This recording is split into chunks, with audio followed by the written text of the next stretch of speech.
at 7 p.m. This is the regular monthly board meeting being held on January 21st, 2021. We have a quorum with all members present. Please join me in a moment of silence to observe as you feel appropriate.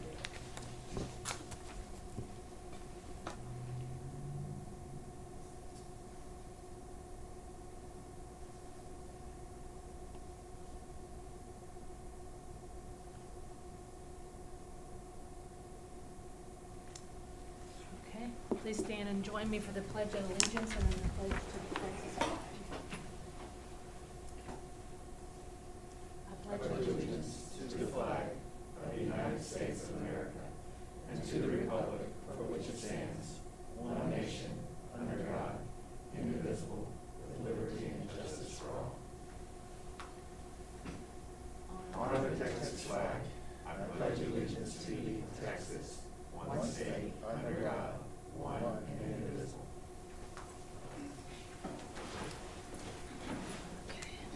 Dr. Randall, are there any introductions? Yes, Madam President, we do have an introduction tonight. Good evening. So we have April Nemec, who is going to be the new LEAF Executive Director. April Nemec is a May 2006 graduate of Sam Houston State University with a bachelor's degree in speech communications. Ms. Nemec has 13 years of experience, including 8 years of fundraising and event planning, experience with Black Hawk Country Club, Shadowhawk Country Club, and Floor, and 5 years of teaching experience in Fort Bend ISD. The LEAF Executive Director position is jointly funded by Lamar CISD and the LEAF Board. April Nemec.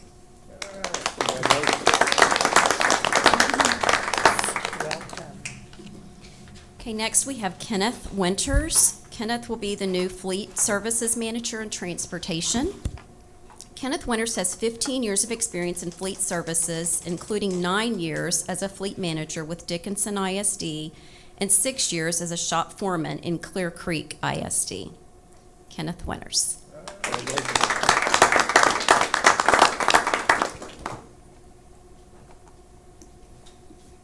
Okay, next up we have Carrie Yonta. Carrie is a new assistant principal at George Ranch High School. Carrie is a May 1999 graduate of Texas A&M University with a bachelor's degree in interdisciplinary studies. She received a master's degree in 2003 in educational psychology from the University of Houston. Ms. Yonta has 9 years of experience in education, including 5 years of teaching experience, 3 years as an academic facilitator, and 1 year as an instructional coordinator. Carrie Yonta.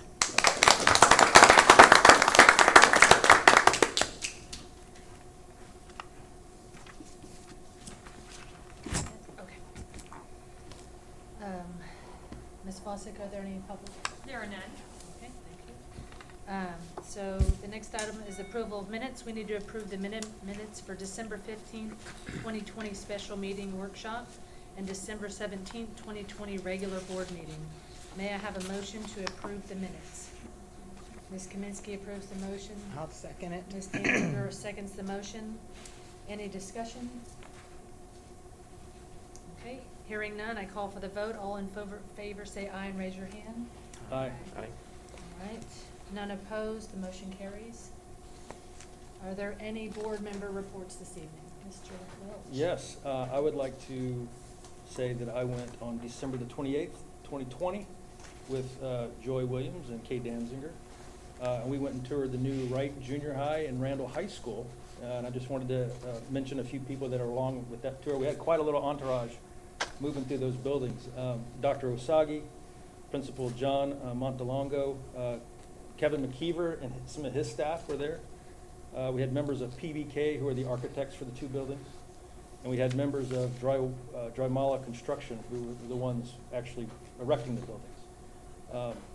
Both of the campuses are beautiful. They're very spacious, and my neighborhood, the kids in my neighborhood are going to be very excited to go there. I know that. So, and the last thing, I got my very first construction hat as a souvenir, so it was kind of fun.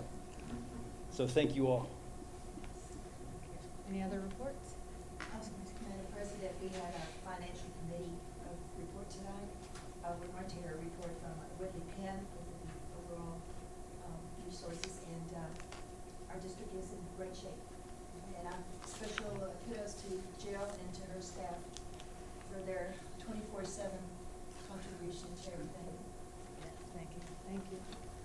Danziger?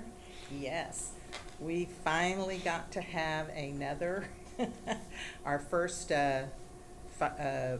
facilities committee meeting. I think it's been almost 10 or 11 months since our last one.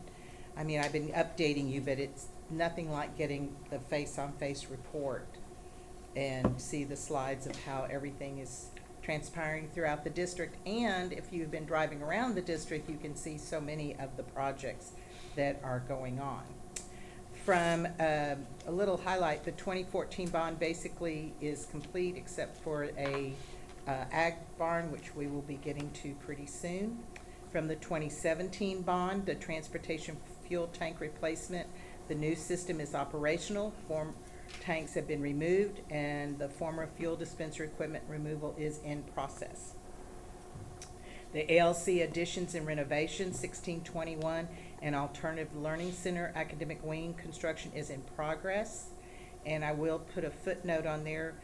Since the 2020 bond was approved, there is money in there to work on finishing some other areas of that project, so that will be also done at the same time, which will save us some money. Jane Long Historical Gym renovations, the concrete drive and entries are complete and scheduled to be completed this summer of 2021. Terry High School and George Ranch High School additions and renovations, the Terry Band Hall addition, masonry, and roofing are in progress. The George Junior High parking lot is open. Band Hall addition is in progress. Brazos Crossing exterior improvement, and we can see that when we come in. The first floor window installations are in progress in installing new metal wall panels. Multi-purpose space and orchestra at the middle schools. Construction of all 7 additions are underway. Lamar Consolidated High School and Lamar Junior High School additions and renovations. The new high school administration area is operational. New classroom area construction is in progress, and the large group instruction room is in progress. And the sub-varsity field area and visitors locker room construction are in progress. And if you drive down to see in front of Lamar High School, it definitely is going up very quickly. And Dr. Thomas E. Randall High School and Harry Wright Junior High School construction is 90% complete. FM 2977 and Colburn Road tie-in is in progress. Project is on schedule for schools to open in August of 2021. And yes, I was on that tour, and we had a tour of the shell space, and since we've again passed the bond with that finished shell space, it will be done now and not later and save us some money. Good. Trailer Stadium Press Box, the final payment recommendation is scheduled for the February board agenda. Fletcher Morgan Junior Elementary School foundation and site work are in progress. And yes, our next elementary school, Maxine Phelan, is on our agenda tonight to approve the design development. So we are very, very busy in LCISD. Thank you. Thank you. Any other reports? Okay, Dr. Randall, do you have a superintendent report? Yes, ma'am. If you couldn't tell from all of the declarations, January is School Board Recognition Month. And it's my pleasure to recognize our board members. They represent 7 of the more than 7,000 school board members across the state of Texas. They're also the ones who do the necessary and important work for our schools, oftentimes with little recognition. Well, tonight I'd like to publicly recognize the valued efforts of Joy Williams, Mandy Bronzell, Joe Hubenek, Kay Danziger, Alex Hunt, Catherine Kaminsky, and John Welch. We're making a special effort this month to show our appreciation to the board, but we need to remember that its commitment is year-round. These trustees continually give of themselves and their time, especially this year. COVID-19 has changed how we educate our students, and the leadership of this board during the pandemic should be commended. Our board isn't afraid to take a stand, ask the tough questions, or make the right decisions, even if those choices are, at times, unpopular. I personally applaud their service to our community, and I know you do too.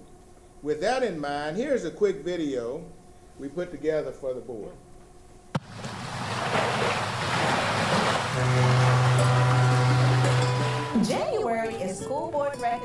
Month. This year, we are thanking our board members for navigating us to success. The Board of Trustees serves as an invaluable link between the classroom and the community. As we've certainly learned over the past several months, it's not always smooth sailing.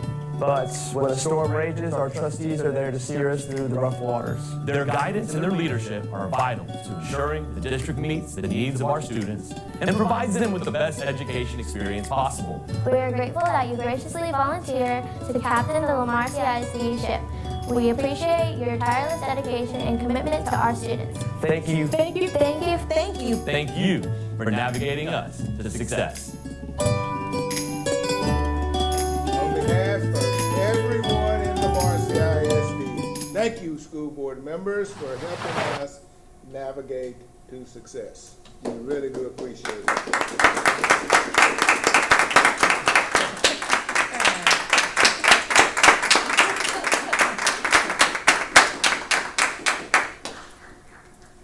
All right, well, thank you all very much. We will now open the meeting for the public hearing on LCISD Accountability Performance Report for 2019 through 2020. It is 7:11 p.m.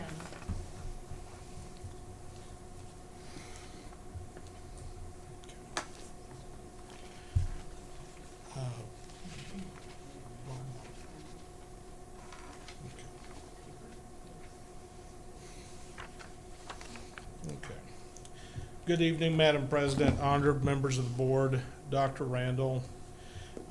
This evening we have come to discuss the Texas Academic Performance Report for the 1920 school year.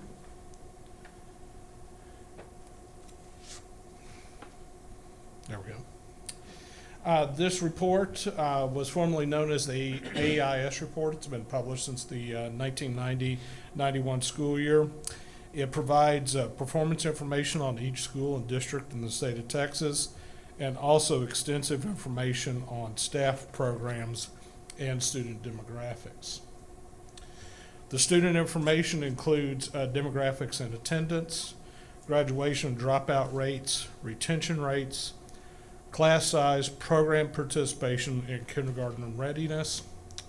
Staff information includes demographics, experience, average salary and turnover rates.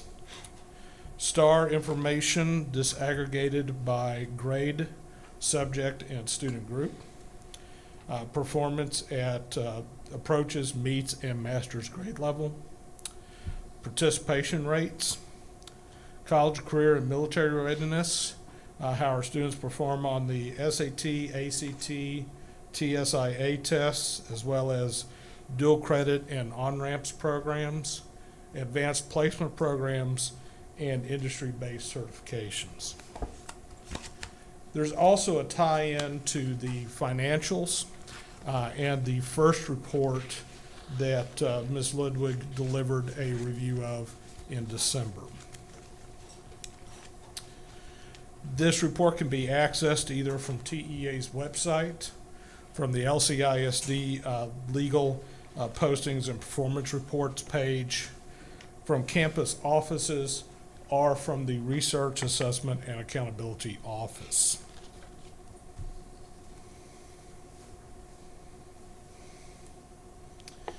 Just as a review, on March 18th of this past year, Governor Abbott suspended the STAR test. 1 month later, all schools in Texas were officially closed and engaged in virtual instruction. Because of these circumstances, officially, all campuses and school districts in the state of Texas have a label of not rated, declared state of disaster for 2020. Therefore, what you see as far as STAR performance is based on the 18-19 school year. There are some things that they did update from the 1920 school year where they could, such as early childhood readiness, enrollment demographics, graduation dropout rates, college, career, and military readiness, and post-secondary ed. However, most of these indicators are already lagging indicators by about a year. So there's nothing really that we're going to see tonight that occurred after December of 2019. So this is all pre-pandemic data sets.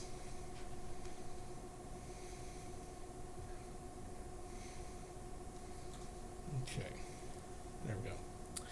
In the area of early childhood readiness, House Bill 3. Sorry. Go back, because there's a picture you want to see. Go back. That was a good-looking guy with those kids. Yeah. House- There you go. Well, they covered up his grandson.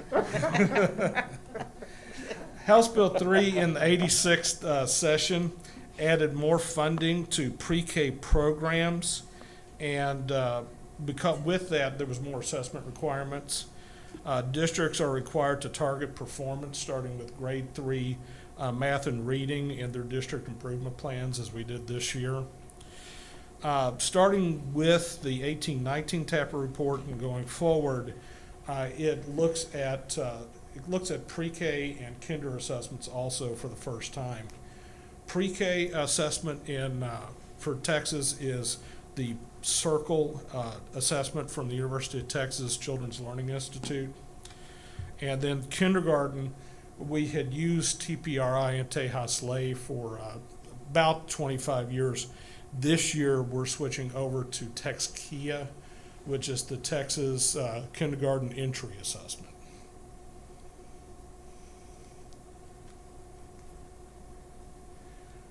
In our pre-K effectiveness, we outpaced both the state and the region. 60% of our students that attended pre-K were ready to go on to kindergarten.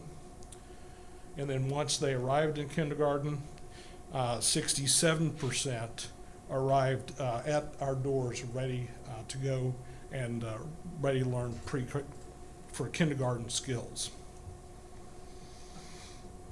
Just a performance review of STAR and a reminder that we have 3 different performance labels. Master's grade level, which students who earn this are expected to go on without any problems. They have a good chance of being successful in college. Meets grade level, they will go on to the next grade, but could have some need for minor interventions. They'll be 60% likely to do well once they arrive in college. And then the passing standard is approaches, which will require support to pass at the next grade level. And students that score at approaches may not do so well in college. They may need extra help. Those are the 3 published levels. The unpublished level is did not meet grade level, which is not passing the STAR test. A student can score at approaches, meets, and masters, but a student that scores it did not meet did not pass the STAR test.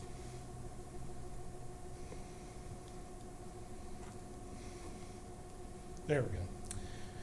Okay, 2019 STAR at approaches grade level.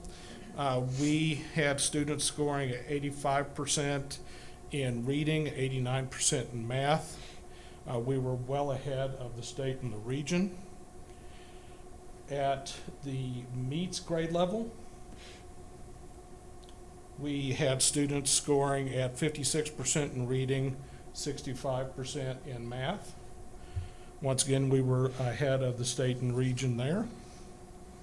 And then finally, at master's grade level for 3rd grade, our 3rd graders, 37% of them scored at master's grade level.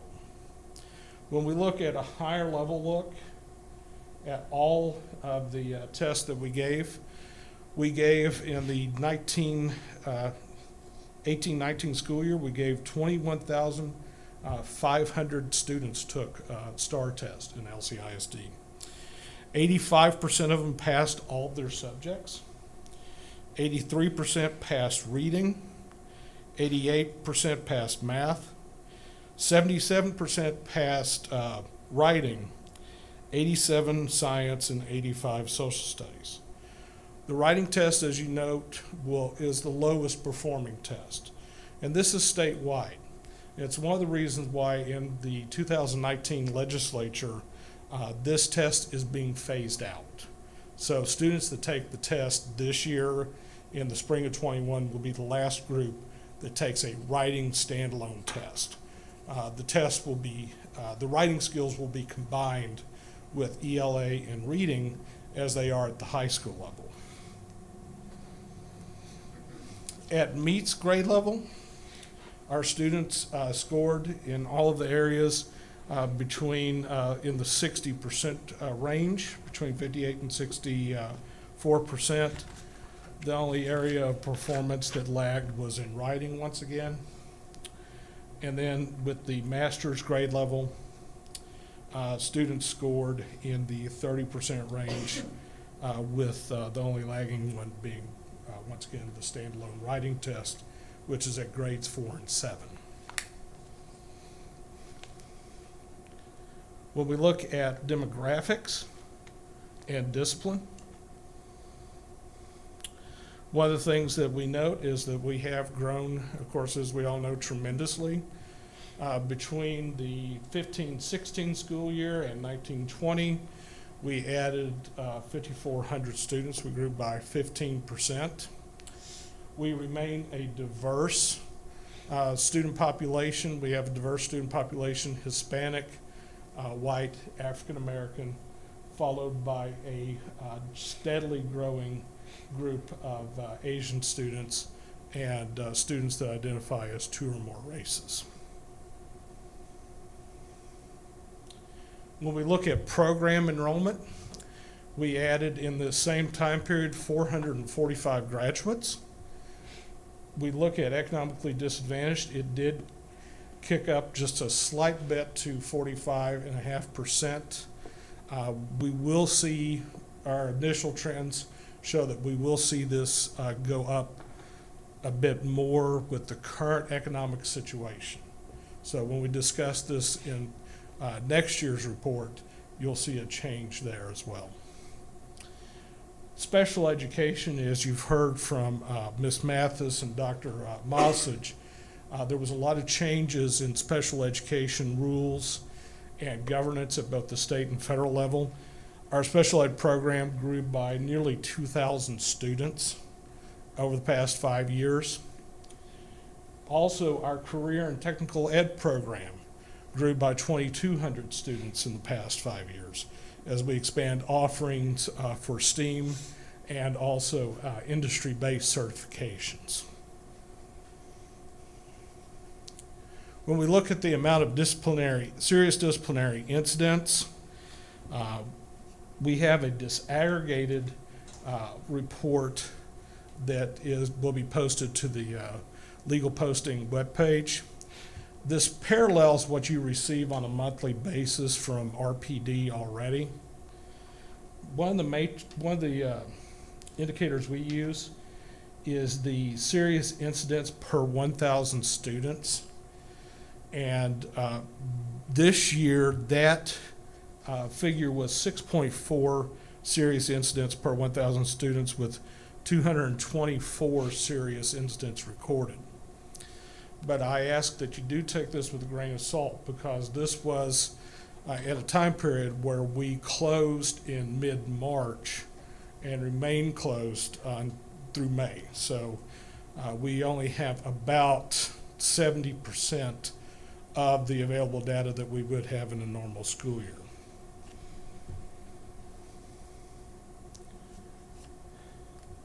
When we look at 4- and 5-year graduation rates, our 5-year rate for the class of 2018 was 94.1. Our 4-year rate, though, for the class of 19 was 95.1. So more of our kids are graduating on time than they had in the past. And notice we are well ahead of both the state and the region on this indicator. When we look at our college, career, and military readiness, including a young lady there with a Tarleton t-shirt that'll hopefully be leaving my house soon to go to Stephenville.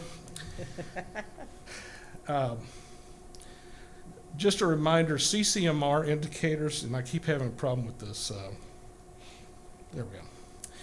CCMR indicators are based on what was created in the 85th legislative session in 2017. It's a composition of AP test scores, SAT, ACT, and TSIA scores, dual credit completion, on-ramps, course completion, and industry-based certifications.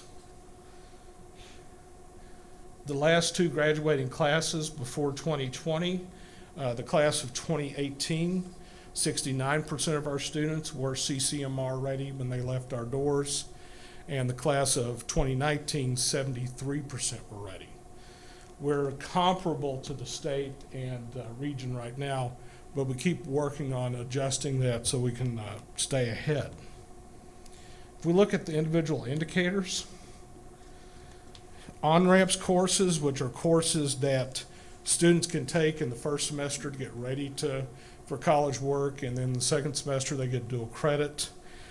There were 30 students who earned credit from that, or 1.4%. 9.3% of our students earned an industry-based certification, or 199 students. 1 out of 4 of our high school students out of the class of 19 had an AP score of 3 or more, which is something that is very impressive. Dual credit is something we're working on with continued increases in enrollment with Lone Star and TSTC Fort Bend. We had 280 students get dual credit in that class, and 53% of our students made the TSI requirements either from the ACT, SAT, or TSIA in that group. When we look at post-secondary indicators,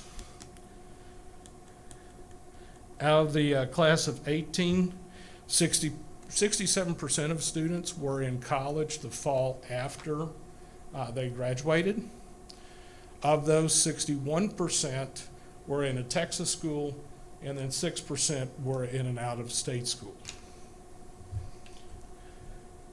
Looking at our students that were here in Texas, we're proud to say that 70%, much better than either the state or the region, 70% of our students went through their freshman year without having to take a developmental or remedial course, which is something that we are very proud of. When we look at 2019's class, Warden County Junior College was the most commonly picked college, followed by Houston Community College, University of Houston, Lone Star, TSTC Fort Bend, A&M College Station, Texas State University, San Marcos, Blinn, Sam Houston, and then the University of Texas at Austin. Okay. At this time, we'll answer any questions or entertain comments. Okay. Thank you very much. Thank you. Thank you. Information can be found from the Research and Accountability Office pertaining to this report. Thank you. Okay, so we will now close the hearing. It is 7:29 p.m. At this time, we will establish a consent agenda. The board creates a consent agenda, which are items the board members feel there is no need for further discussion. So we will start with A1, B1,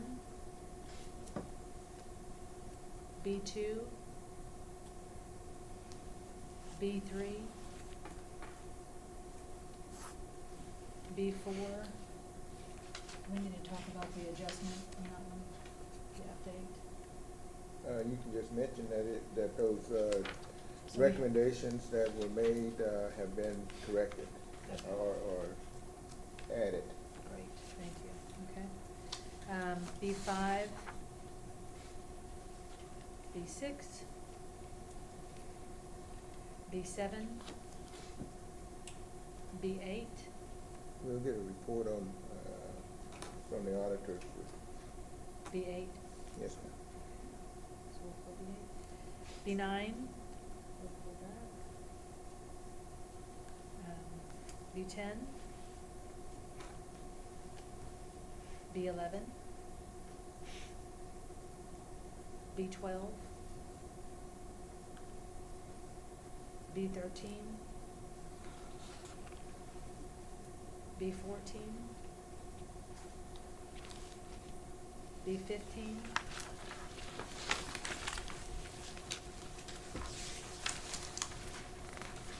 C1, C2.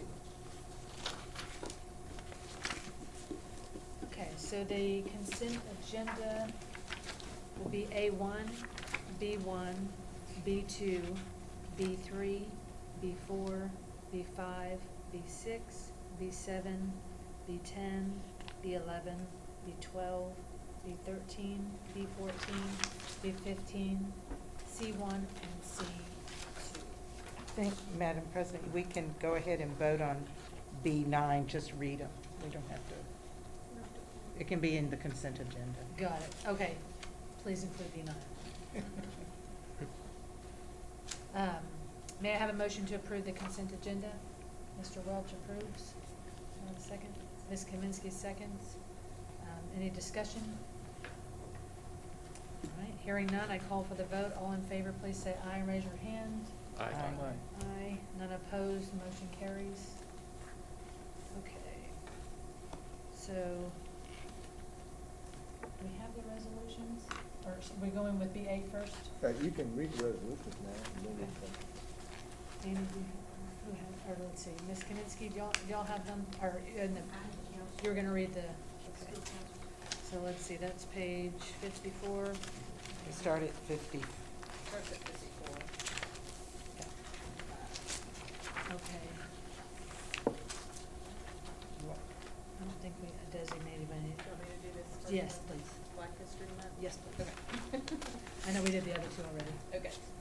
Whereas Black History Month is celebrated throughout the United States during the month of February, and whereas Black History Month recognizes the rich heritage and significant contributions to our lives by African Americans, and whereas schools are in a unique position to share in appreciation of the heritage and accomplishments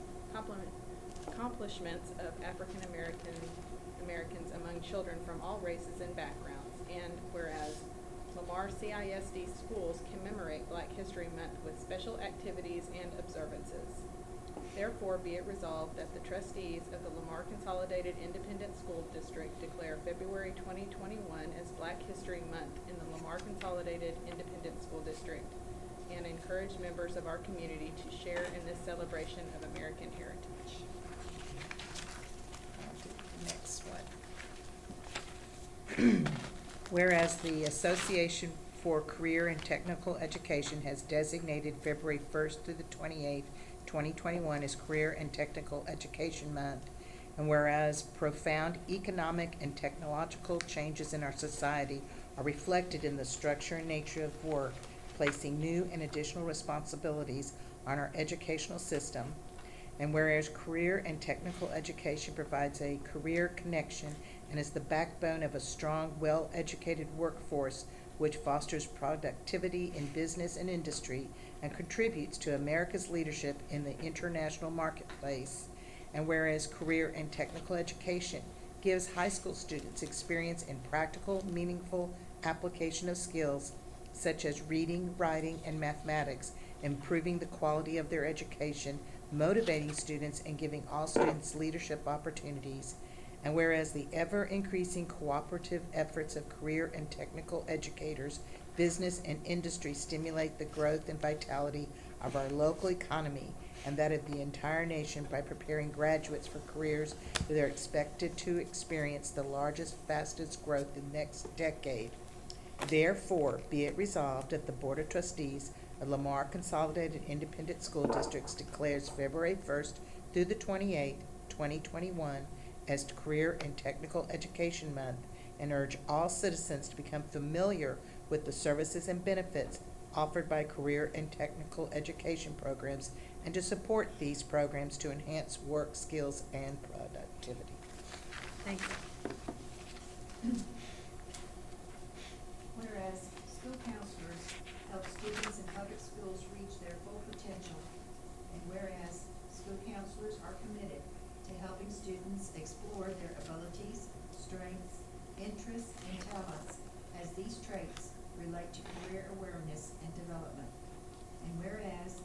counselors help parents focus on ways to further the educational, personal, and social growth of their children. And whereas school counselors work with the teachers and other educators to help students explore their potential and set realistic goals for themselves. And whereas school counselors identify and utilize community resources that enhance and supplement comprehensive school counseling programs and help students become productive members of society. Therefore, be it resolved that the trustees of the Lamar Consolidated Independent School District recognize the importance of school counseling programs, which are an integral part of the educational process that enables all students to achieve success in school, and declare the week of February 1st through the 5th, 2021, as School Counselor Week in the Lamar Consolidated Independent School District, adopted this 21st day of January, 2021. Thank you. So now we'll have the Yes, Madam President, the next item is that we ask the Board of Trustees to consider approval of the Lamar Consolidated Independent School District Comprehensive Annual Financial Report for the 2019-20 fiscal year. We have a report from our auditors tonight.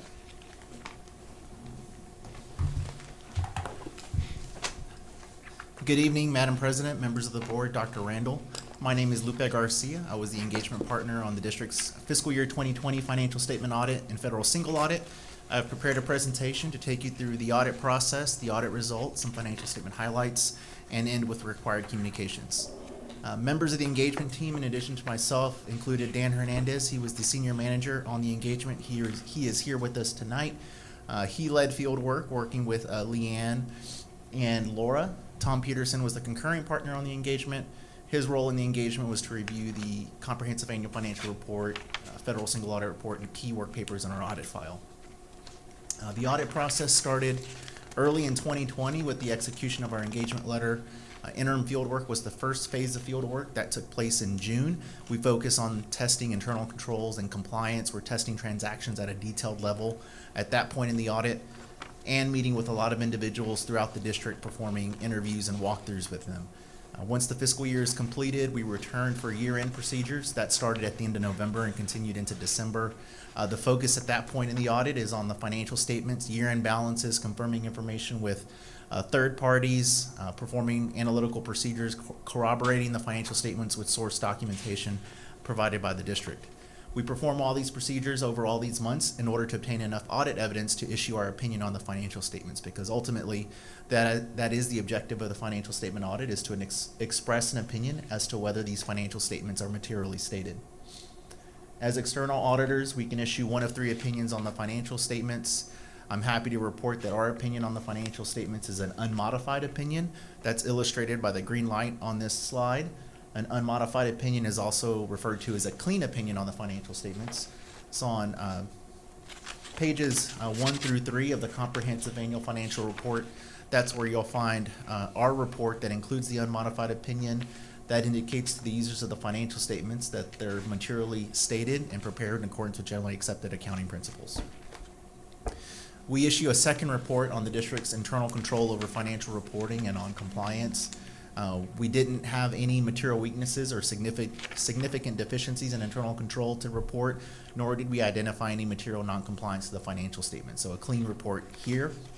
And then the third and final report we issue is on the district's compliance with the requirements that are applicable to its federal programs. Because the district does receive and expend federal grant awards, a compliance audit is required of its federal programs. Every year, we go through a process to identify which federal programs are tested in the single audit.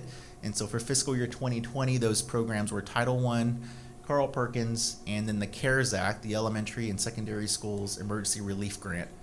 Our testing of these three programs did not identify any question cost or any non-compliance, nor did we identify any deficiencies in internal control over compliance. So a clean report here as well.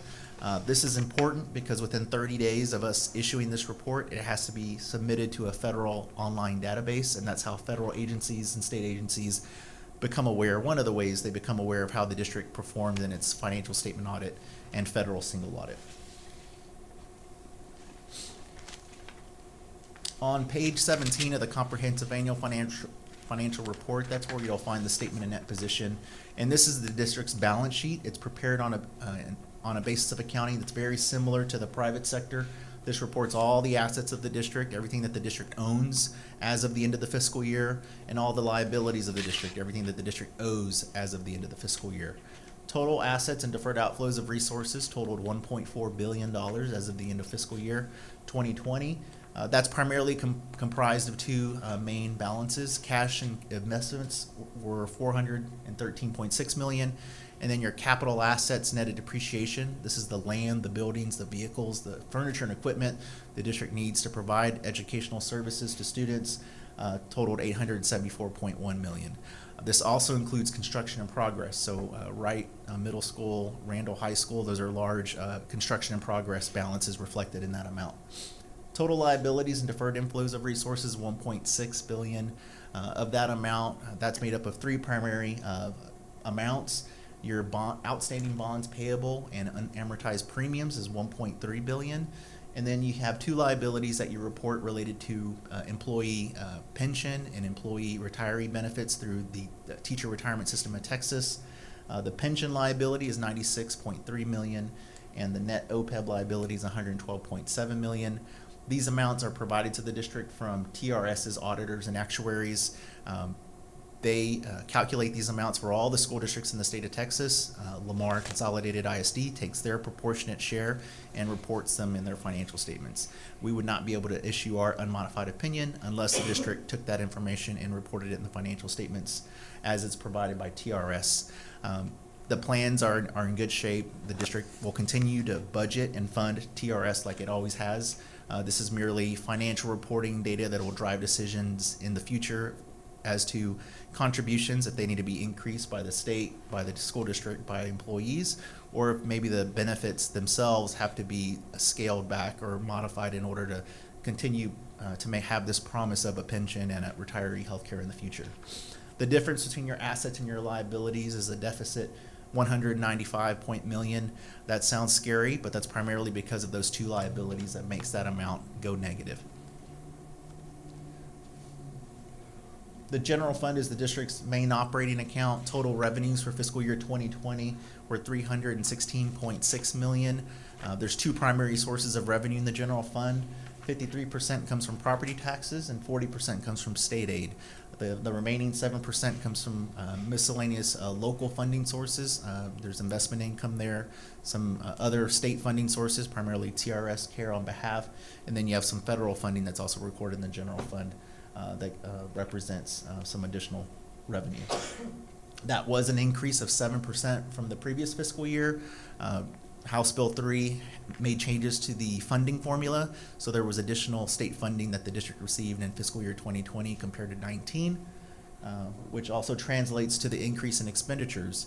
There was also a 7% increase in expenditures due to the requirements of House Bill 3 to implement pay raises to your employees. Total expenditures for fiscal year 2020 were $314.9 million. 2/3 of general fund expenditures are related to instruction and instruction-related services.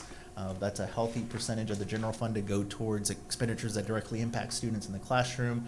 9% of expenditures were for facilities, maintenance, and operations. That's $28.6 million. 7% were for instructional and school leadership, and each remaining category of expenditures was 5% or less. Within the comprehensive annual financial report, there are 3 budgetary schedules. As a board of trustees, you approve 3 budgets: the general fund, the debt service fund, and the child nutrition fund budget. This slide here reports the performance of the general fund budget to actual. Revenues exceeded budgeted amounts by $900,000. Actual expenditures were less than budgeted amounts by $19.3 million, so 2 favorable variances there. Overall, revenues exceeded expenditures and other uses by $1.7 million, so there was a positive add to fund balance. Fund balance as of the end of the fiscal year totaled $76.2 million, which was an increase from the prior year. Fund balance breaks down into several different categories. Non-spendable fund balance is for your prepaids and inventory. That totaled $1.7 million. Committed fund balance are amounts that are earmarked by the Board of Trustees for specific purposes. That totaled $4.7 million. Assigned fund balance was $7.3 million. Those are amounts earmarked by management, primarily encumbrances. Purchase orders that are rolled over from one fiscal year to the next. This amount was a little higher than in past years, which made the unassigned fund balance decrease. $62.5 million was unassigned fund balance, which is known as the category of fund balance that's available for spending for any lawful purpose at the district's discretion. This category of fund balance did decrease from the prior year by $1.6 million or 2.5%. But again, that assigned fund balance category is greater than it was in the past because of those encumbrances. That $62.5 million in fund balance represents 72 days of general fund expenditures. The Government Finance Officers Association recommends 60 to 90 days as a healthy level of unassigned fund balance. This is not a savings account. This is the district's working capital. This is the cash and investments, the liquid assets the district has to pay employees, to pay vendors for goods and services provided. As of August 31st, 2019, the previous fiscal year, unassigned fund balance represented 79 days of general fund expenditures. But you have to also consider that there was an increase in expenditures because of House Bill 3, so that drove down the number of days of unassigned fund balance that you have as of the end of fiscal year 2020. Something that management keeps an eye on is to make sure that the district has adequate fund balance. The second and third budgetary comparison schedules in your report, the child nutrition program, revenues exceeded budgeted amounts by $1.7 million. Expenditures were under budget by $3.7 million. Overall, there was a decrease in fund balance of $1.9 million for an ending balance of $2.3. The debt service fund, this is where payments for principal and interest are made from actual revenues exceeded budgeted amounts by $200,000. Actual expenditures were under budget by $200,000. Overall, there was a decrease in fund balance of $2.7 for an ending balance of $12 million in the debt service fund. As part of the audit, we do review the district's accounting policies. The district's accounting policies are in line with industry standards.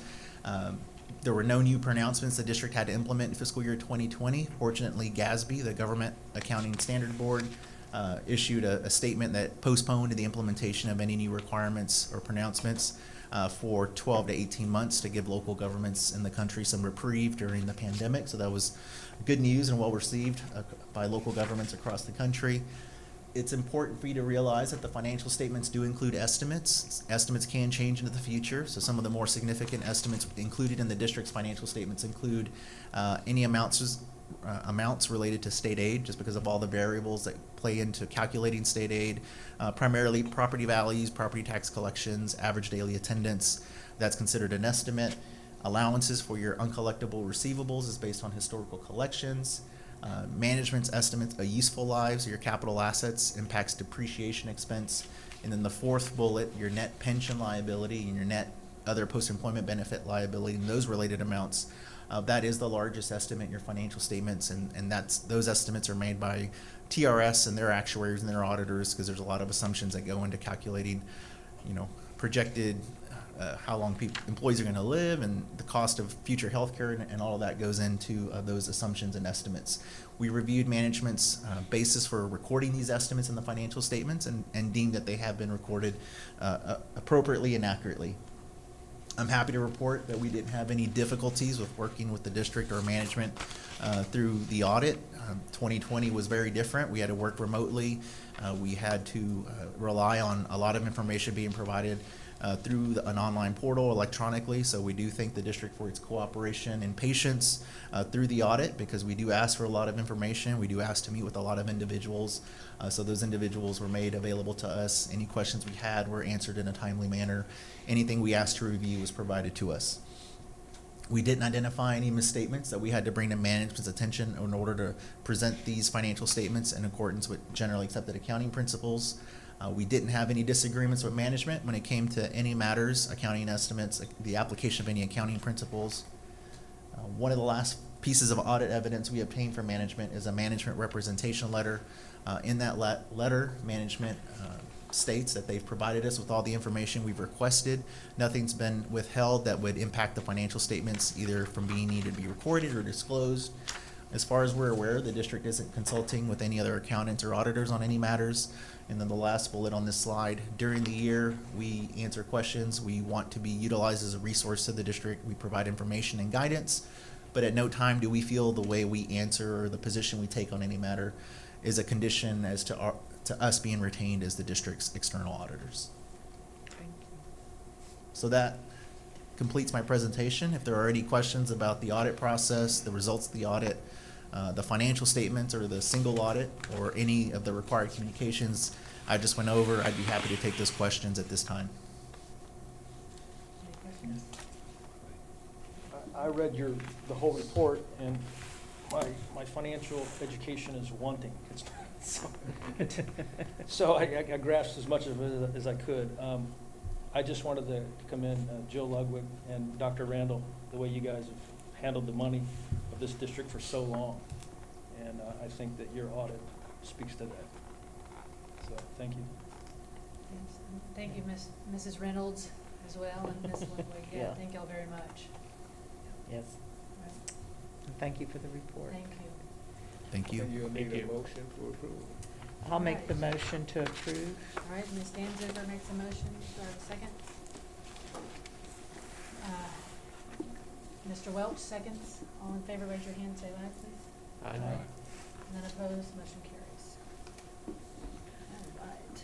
Yay. I too would like to echo the comments that you all gave to the staff, because Jill, Michelle, Yvonne, all of that team up there, there is no 8 to 4:30. It is around the clock to get the work done, so kudos to them. They do a really good job. She dreams numbers, right? Figures.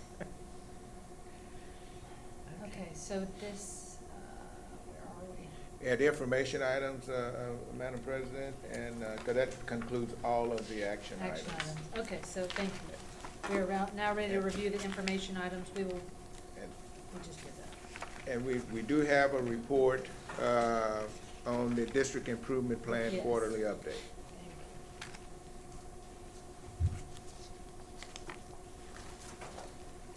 Okay, good evening, everyone. We'll have a District Improvement Plan 2020-2021 January update. As a quick reminder, our District Improvement Plan is part of our annual goal-setting process. So we have our 5-year strategic plan from 2018. We utilize our Superintendent SMART goals every single year, along with this District Improvement Plan and our campus improvement plans to guide and drive that work forward. A refresher on District Improvement Plans from the state. Under provisions of the Texas Education Code, every district is required to develop a plan to improve student performance. District and campus plans are developed annually to be mutually supportive of the state goals and objectives, specifically under Chapter 4. These plans are living documents, so they can be changed or adjusted throughout the school year. And again, these all align to our Lamar CISD strategic plan. A quick reminder and review of the strategic plan and our 5 strategic priorities: to evolve the student learning experience, to equip our students with the knowledge and skills to succeed in a changing world, to promote a safe and healthy environment, to plan for rapid growth while preserving our district culture, and to focus on talent. Again, this is just a high-level overview and update of the District Improvement Plan. The full report can be found online, which includes all of the many different strategies and activities that we have to bring this plan to life. So I'll turn it over now for Priority 1 from Dr. Mosic. As we look at Priority 1, evolving the student learning experience, I'm going to focus on the SMART goals because I know that our objectives have been quite consistent the last couple of years. So as we look at 1.1, under the evolving the student learning experience, part of our goal was the cultivation of expertise in teaching and learning as a means for improving student achievement through high-quality professional development. Excuse me, let me get this. There we go. as a means for high-quality professional development. And so we, again, through COVID, have been very busy in academics.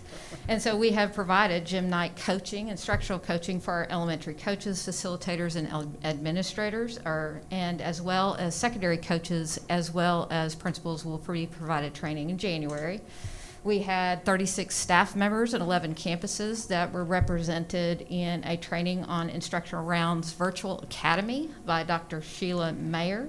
And then we also had a number of trainings for online tools, because we're in a lot of online work right now.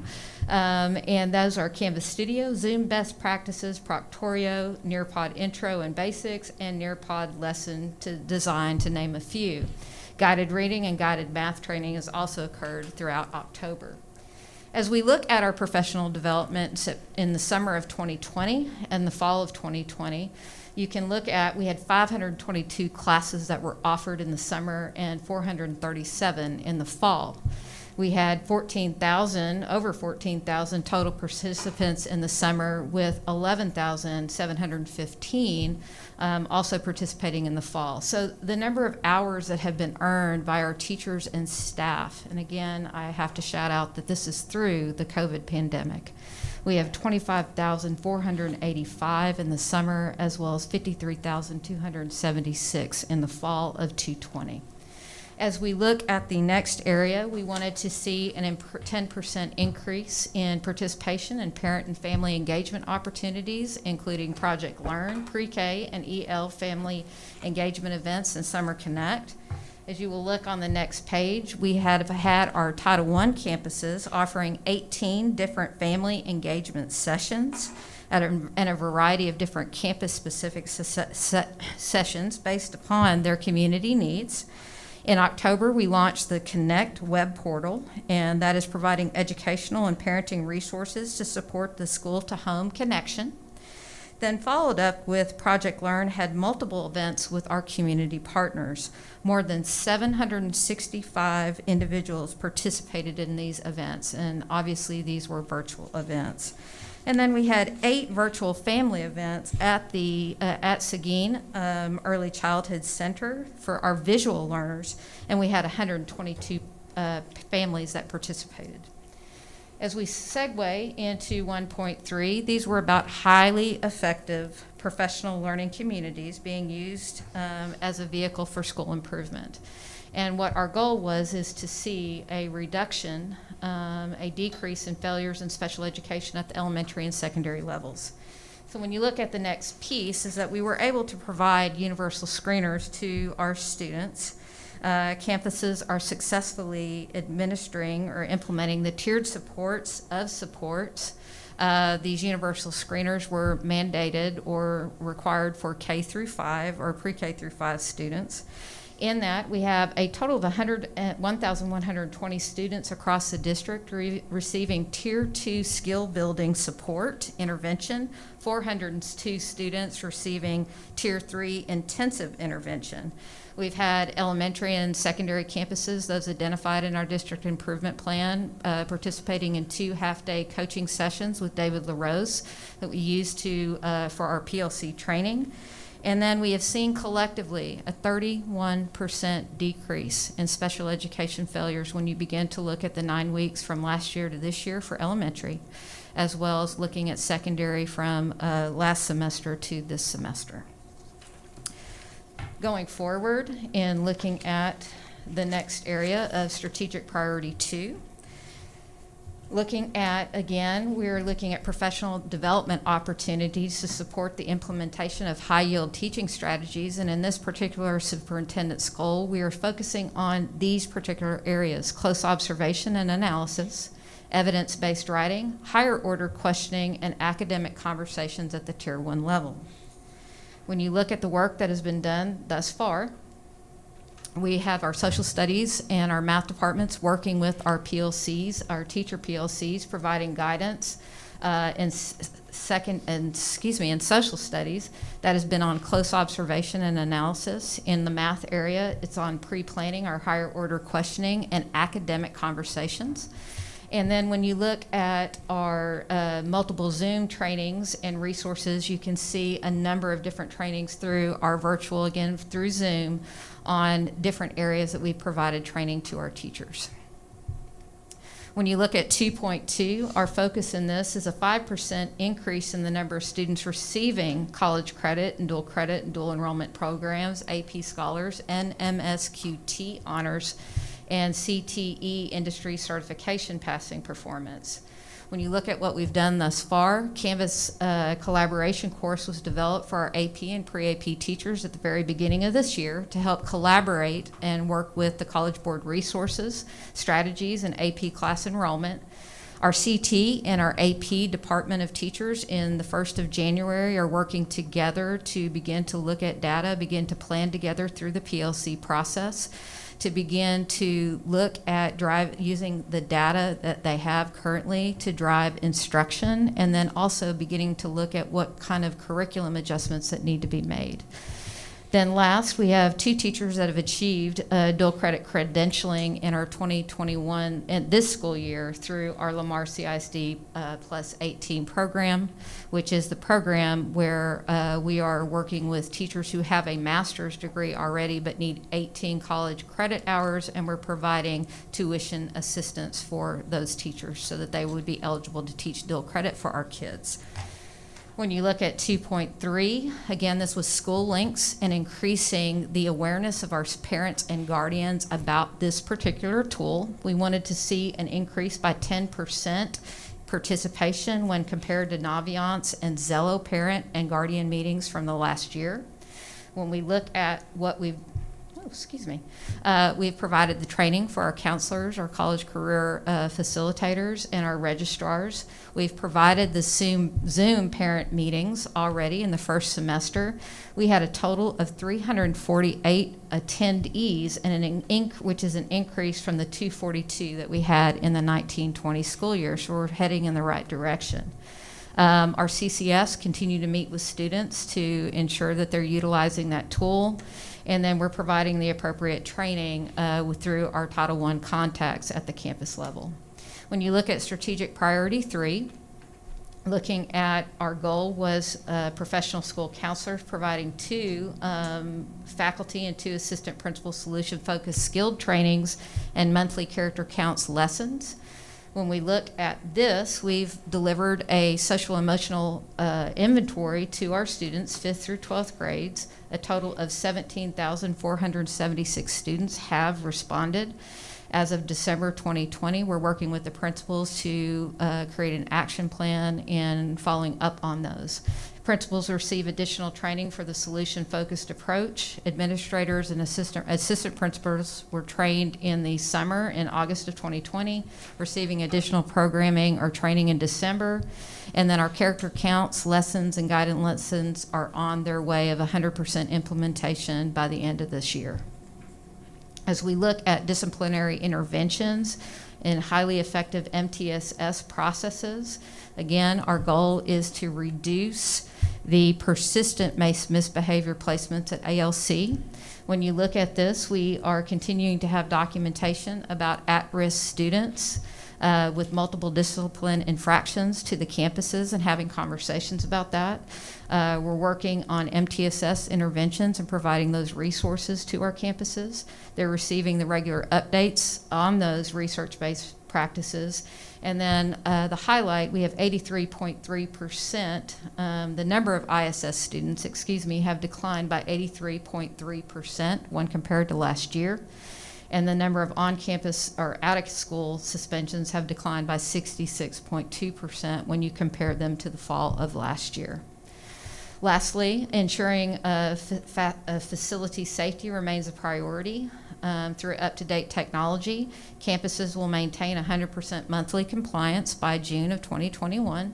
When you look at this, our drill schedules and compliance have been documented in the Raptor system. Campuses have provided the necessary information of their drill schedules in the Raptor system, and then all campuses achieved 100% compliance for their updated pandemic safety drills through December of 2020.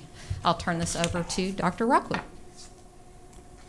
Okay, thank you, Dr. Mossage. Moving on to strategic priority 4, plan for rapid growth while preserving our district culture, maintaining a neighborhood school structure and a unified community feeling during rapid growth and expansion. The SMART goal was to provide a comprehensive review of our master plan principles this school year. Update, the board reviewed the district's master plan principles during the October board meeting. After board discussion, the following footnote was added to our master plan principles document. The LCISD master plan principles were initially created in '94, approved in 2003, reaffirmed via review by the school board in 2006, 11, 14, 17, and in 2020. Objective 4.2, actively seek to engage and involve all stakeholder groups as community partners as Lamar CISD grows.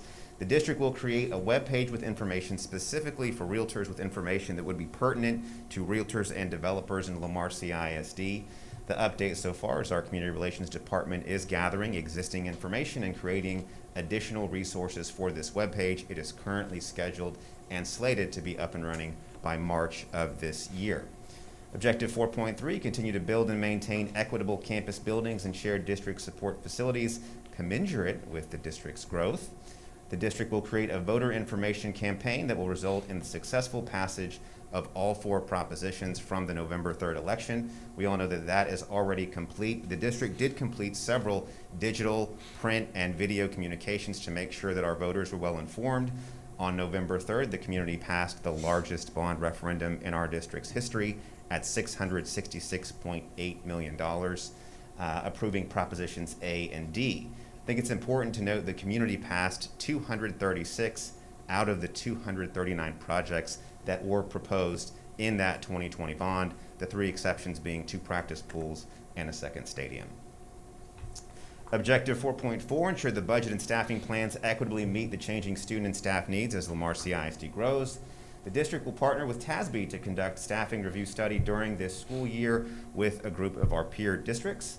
The TASB staffing review has been conducted and completed, and district staff is in the preliminary phase of reviewing that information as we plan for the upcoming school year. And finally, strategic priority 5 is our focus on talent in Lamar CISD. We want to prioritize competitive compensation and benefits for all employees using all of our available resources. When you look at the SMART goal here, Lamar CISD will conduct 2 surveys by June of 2021 to obtain insight from current and prospective teaching candidates to enhance the way top talent is incentivized to teach and lead in our school district. So the initial survey was sent out this month on January 15th to 430 recent hires and 164 recent applicants, which also includes recent university graduates. And the deadline for their responses is January 31st. When we get that information, we can provide it at the next District Improvement Plan quarterly update. Objective 5.2, expand access to differentiated professional development and coaching for all staff based on experience and need.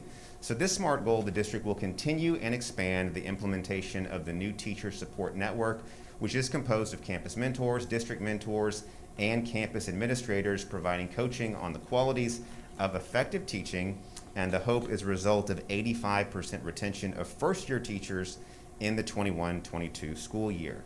So an update on this objective, staff development sent a survey to our first-year teachers in December, looking for some insights into their first-year experiences. Responses from that survey are being analyzed currently, and we look to provide some updates again at our next quarterly update. Moving on, Objective 5.3, provide career pathways and advancement opportunities throughout Lamar CISD in order to attract and retain talented individuals. SMART goal will provide opportunities through our talent identification cohort to facilitate the transition of internal assistant principals into 75% of open principal roles for this upcoming school year. And so the Chief HR Officer, myself, and the Chief Academic Officer have been meeting with all of the APs in Lamar CISD who are interested in moving to that principalship. Meetings consisted of individualized goal setting and career planning in order to develop that AP to principal pipeline. In addition to this, we have also met with every single principal in Lamar CISD to get an understanding of their long-term and their short-term professional aspirations so that we can continue to build that leadership pipeline. Objective 5.4, increase awareness of Lamar CISD as a destination of choice to live, to work, and to learn. And the SMART goal here was to increase the community subscribers to our monthly external newsletter, The Link, to 37,000 by June of 2021, or the end of this school year. We currently have 35,643 subscribers to the link, which is up 600 for this school year, and we are continuing to promote that process. If anyone is interested in getting the link, if they're a parent, not a parent, a grandparent, or just a taxpayer, you can go on the website and get more information.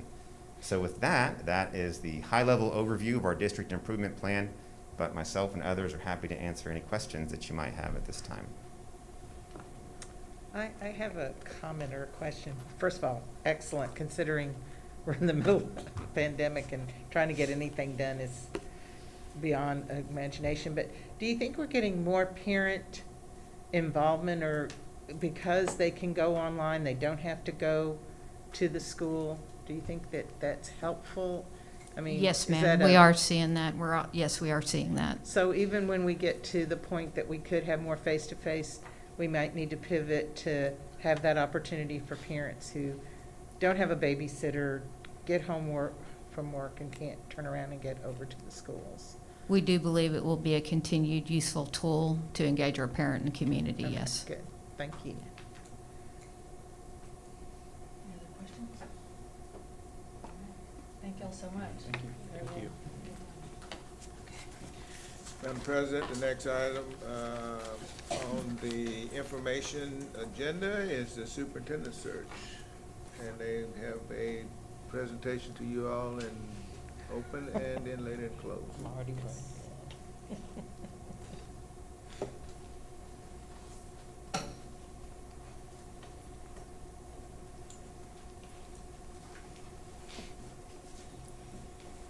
Good evening. How's everybody doing? Happy New Year. I think this is the first time I've seen you in 2021, and happy Board Recognition Month.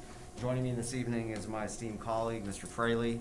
I don't want to assume that you've had the opportunity to review the information that we've provided prior to this evening, but I'd like to entertain any questions first with regard to the summary report.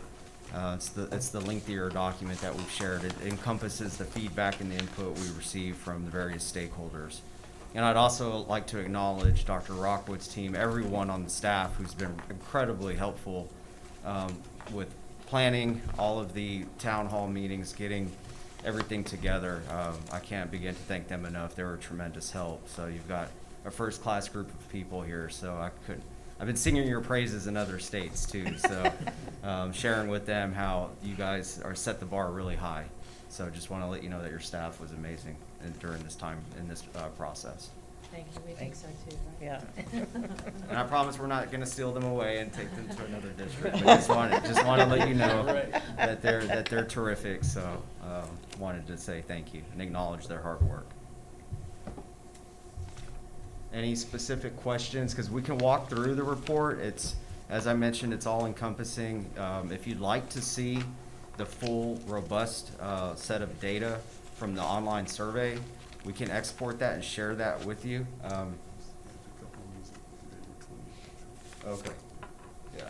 So Alton, Mr. Fraley just shared with me that it's actually through January the 20th when we conducted the meetings. Yeah. So we've had. See, he's been a busy man.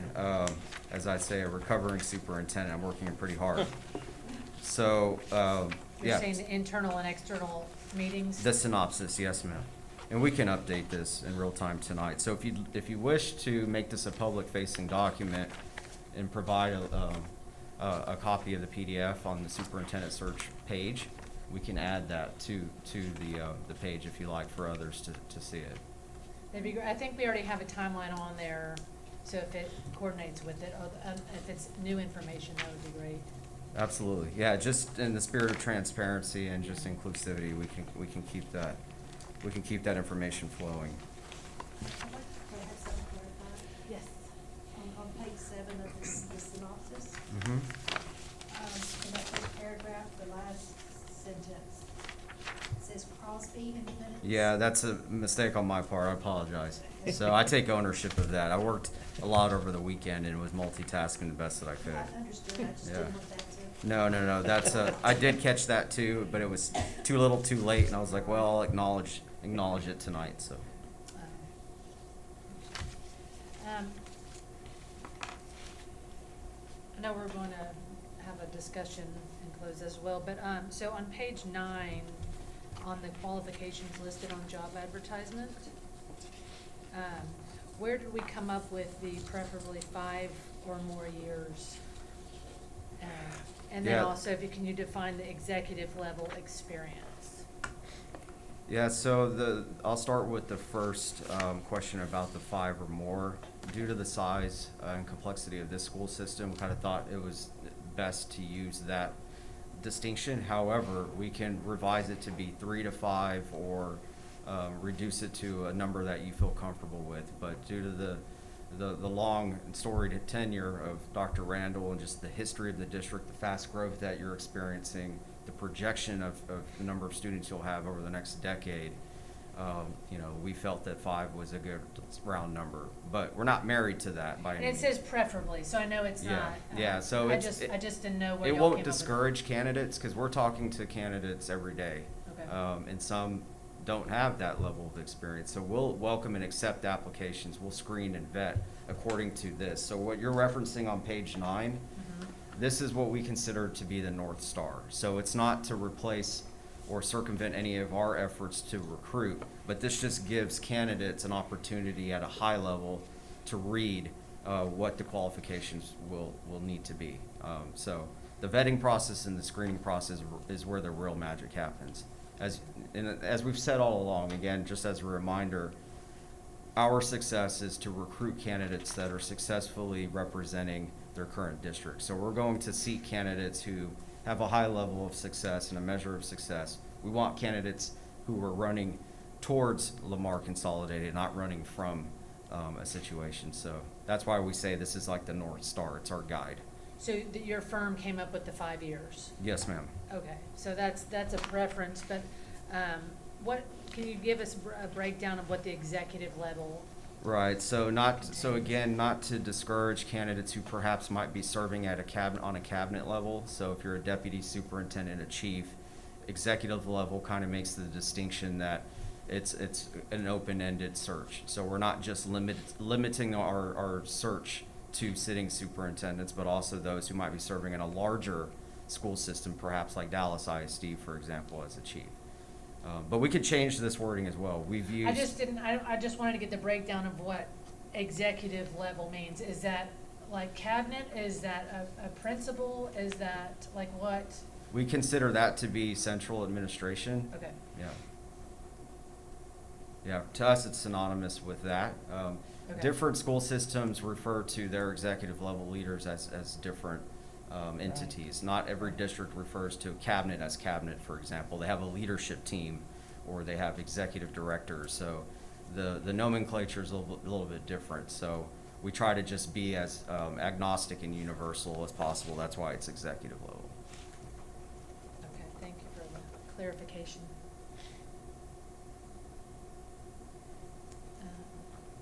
Any other questions for? Okay, thank you very much. Okay. Awesome. Thank you. Appreciate it. And again, thanks to the staff. They were terrific, really. Okay, so do we have any questions on any of the other information items?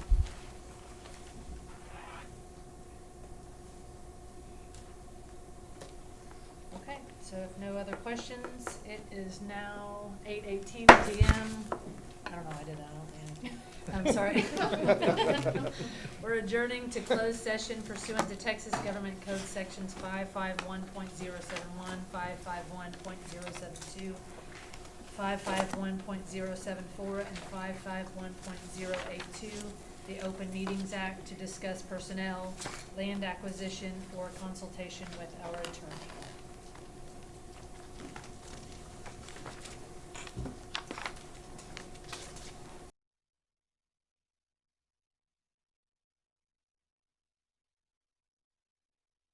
Session, it is 9:42 p.m. We have a quorum. There's no motions to be made. Are there any future agenda items?